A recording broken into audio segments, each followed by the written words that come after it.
Hi there. So, if I came right out and asked you, are you afraid of making mistakes? Most people would say, no, I don't think so, or I'm not sure. And the reason for that is because the fear of making mistakes is a motivational factor behind particular actions.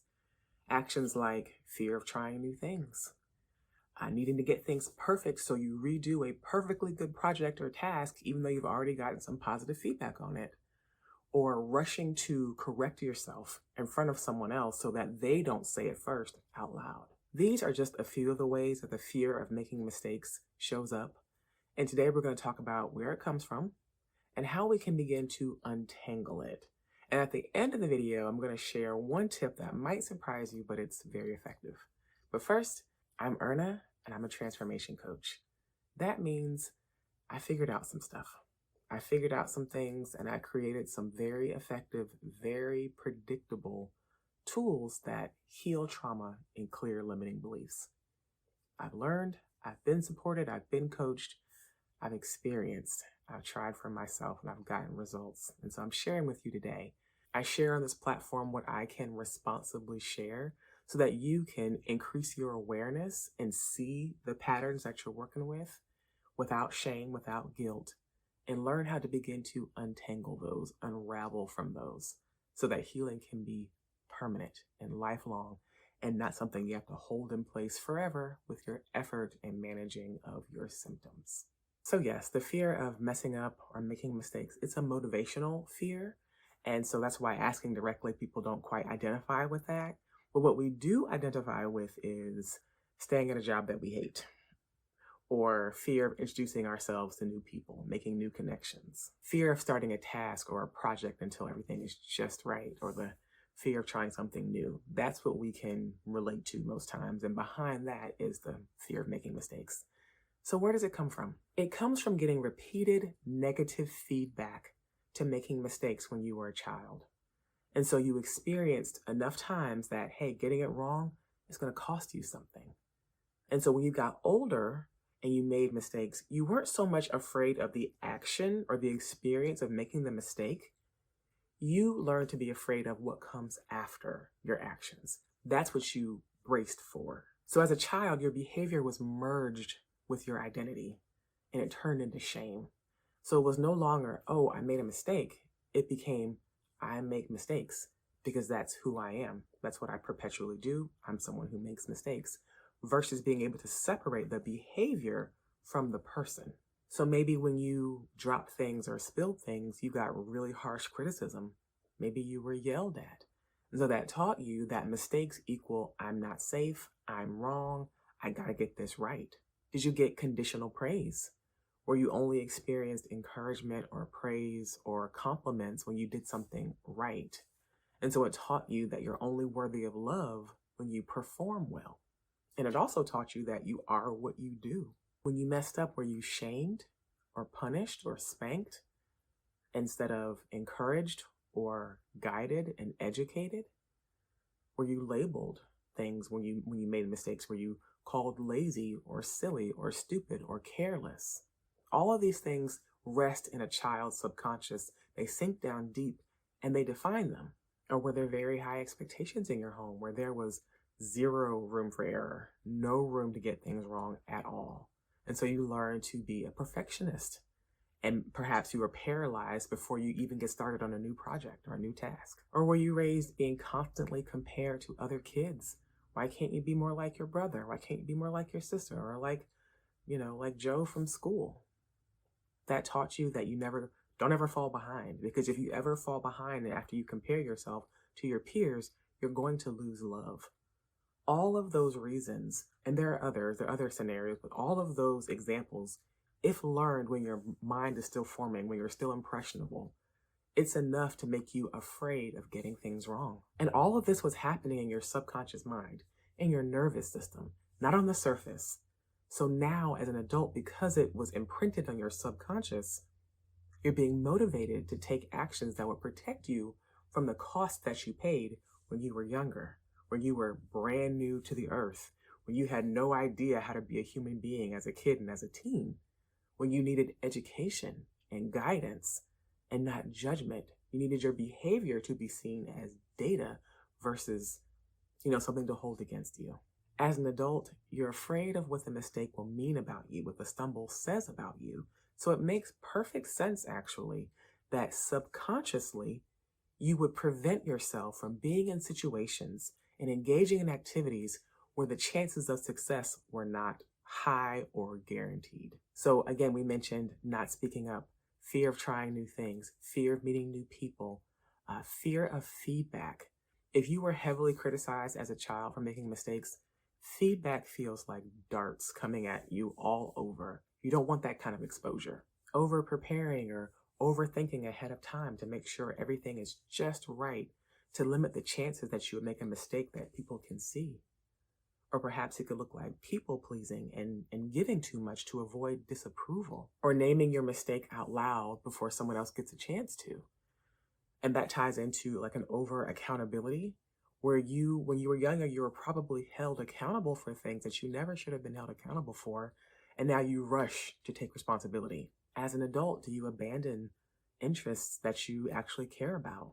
Do you keep yourself from trying, new hobbies or new activities because what if I don't get it right? Or do you have really intense reactions of guilt or anger or maybe even deflecting when you make a mistake, when you mess up that other people can see and maybe they've commented on already?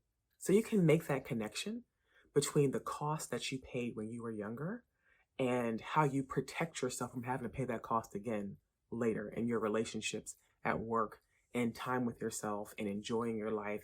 You limit yourself just to avoid that pain and to poke it, for life to poke its finger into that wound you have around getting things wrong. The last way that I want to mention that the fear of messing up shows up in adulthood, just to keep in mind, is fear is a feeling. And on this channel, I talk about feelings all the time, almost every single video. But anytime you have a big feeling, what it does is it cuts off access to your rational thinking mind, and you're not able to see the wisdom, the instruction, the good idea to ask this person for help or watch this YouTube video or read this book. You miss those little messages and signals that would prevent you from making a mistake in the first place. That nervous fear of, oh, I might get it wrong. You no longer, when you're in that state, you no longer have access to your logic and to your reason. So that's why you want to notice the fear, allow it to be there. And when you can do that without judging the fear, it can release. And suddenly all these ideas pop up for how to navigate this thing more smoothly, along with other things I'll share later in the video. Something I'd like you to consider is that mistakes are how we learn. Getting it wrong is what mastery looks like in the early stages. Children, when they're learning how to walk, talk, read, run, all those different things, they mess up in every possible way that you can mess up before they get it right. And that learning process doesn't change just because you got older. So if mistakes weren't safe to make in your home while growing up, then neither was learning. Learning also wasn't safe. And there are repercussions for that, because if, for example, you didn't get good grades in school, and instead of being guided and educated, possibly tutored, you went on continuing to make the same mistakes, not only do you suffer from, poor grades, but it gets internalized and you think, oh, I might not be that smart. I don't know what I'm doing. And the reality is there wasn't anything wrong with you. Everyone has strengths and gifts. Not everybody's good at everything. I'm not saying that everybody should be, a star at every single thing, but you can be proficient. You can feel successful. And that just takes education. That just takes someone coming alongside, getting curious about the data, getting curious about your behavior, and then guiding you in the way that you need to go. So a willingness or an okayness with getting it wrong at first, and people seeing you maybe getting it wrong, that's what it takes before a perfected, more excellent level can be achieved. So the way you turn around the fear of messing up or the fear to get things wrong and being willing and welcoming, the stumbles, the way you get there, it's not a conscious choice. You can't just decide, okay, I'm no longer going to be afraid of this thing.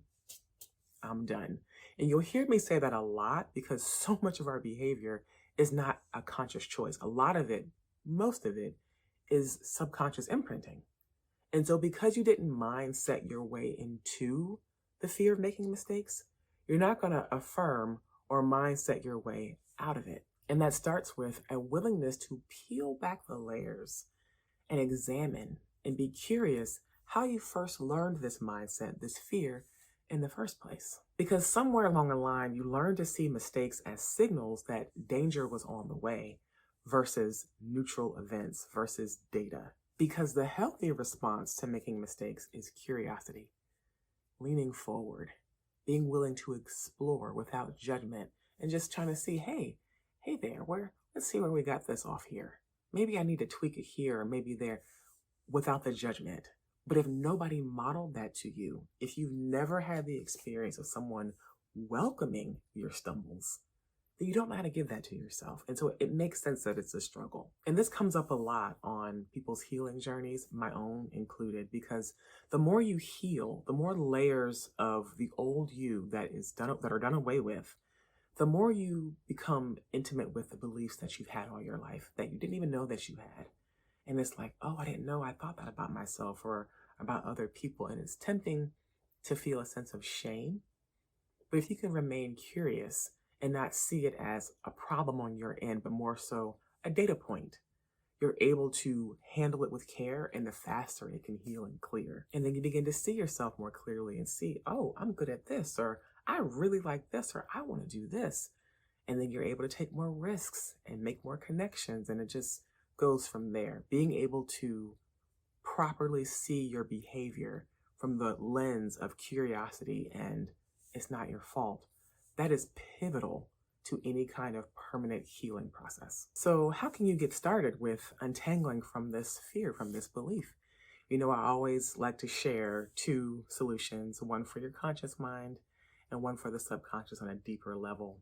The first thing I want you to do is start with some compassion and just acknowledge, again, not about believing it, not about being super solid in this, but just acknowledge that your behavior is data and that your negative behavior is a reflection of your unmet needs. And you may be thinking, Erna, you're too soft. You're going too easy on people's behavior. No one's ever going to act right if you just let people off the hook all the time. Let me ask you this. How are things going right now when there is a lack of compassion? We handle things with a whip and with shame and with judgment right now. And that doesn't produce the results, the good behavior, the consistency that you're looking for. Why not give compassion a try? And here's the tip I hinted at the beginning of the video. One of the best ways to start showing yourself or practicing self-compassion is to read or listen to books about parenting. There's a few that I love, but one that I recommend is called Gentle Discipline. I'm wrong for not having the author off the top of my head, but I will link it below in the comments. This is not a promotion or, anything like that. It's just a very good way to retrain your way of thought to, I'm acting this way for a reason, and to become curious about your behavior. That's a powerful way to start showing yourself compassion. The second thing that you can do, the subconscious work that you can begin doing, is to think about memories that you have and when you made mistakes. You can write them down and ask, what happened during this situation? What was the most likely outcome when I didn't get things right? And notice what comes up in your body. Notice those sensations. Don't try to get rid of them. Just allow them to be there. And anytime I mention this kind of work, I also like to say that if you want to do a complete deep dive, I do recommend professional help with either a coach or a therapist. I don't love saying that if I'm being honest, but I share what I can responsibly share on this platform within the bounds of ethics and all that. But if you want a deep dive, I highly recommend connecting with a professional. And once you begin healing and you learn how to stay with yourself and to be a safe place for yourself to make mistakes, that's what will set the standard for how you're treated around other people, what you'll tolerate and be okay and comfortable with around other people. If you're around someone new and they, see you mess up and they laugh at you, you don't laugh at you. So that seems foreign. So you're probably going to speak up and say, hey, we don't do that around here. And as I mentioned, I've also had to overcome the fear of making mistakes, the fear of not getting it right. Even to make this YouTube channel and to make these videos consistently, I don't have a very large filming space. My camera needs an upgrade. My look is very simple. My nails are doing the heavy lifting. But you know what? I have something to say. I have something that I want to share with the world. And so it ain't got to be perfect. It just has to be clear. The excellence will come. The better camera will come. The more attractive hooks and thumbnails, I'll get there. But I started, and that's what counts. And lastly, please remember, people are not looking for perfection. Your healthy relationships, they don't need you to never get it wrong. What they need is accountability. They need someone who's able to stumble and then come back to themselves or stay with themselves and be okay and be able to come back and take ownership of what's theirs without bending and taking over ownership for what's not theirs. That's all. Perfection is not required, just being accountable. So the fear of making mistakes is not a weakness. It's a survival strategy that you learned when your brain was still forming, before you had the ability to gatekeep and say, no, mom and dad, no, caregiver, that's not quite right. The way that I should be parented is X, Y, Z. You couldn't say that. And so you created this rather brilliant strategy to keep yourself from feeling the pain and paying the price that you paid when you were younger. Only you're older now and you have access to more options. And you can free yourself from that very powerful, controlling fear and be able to make decisions that you want to make and welcome the stumbles, welcome the wobbles, and be okay with what the picture looks like before it's done. So pay close attention to what comes up for you after you make a mistake, because that's where your work is. That's where the focus is, to what thoughts, beliefs, sensations come up for you when you don't quite get it right. Did you recognize, did you see yourself in any of the patterns I mentioned earlier about how you learned these things and how they could show up in your adult life? If so, I would love to hear your thoughts and your vent or your complaints or your fears, whatever you feel comfortable sharing in the comments. I will read it, and I would love to know what's going on for you. I'm so glad you're here. Thank you for joining me, and I'll see you next time.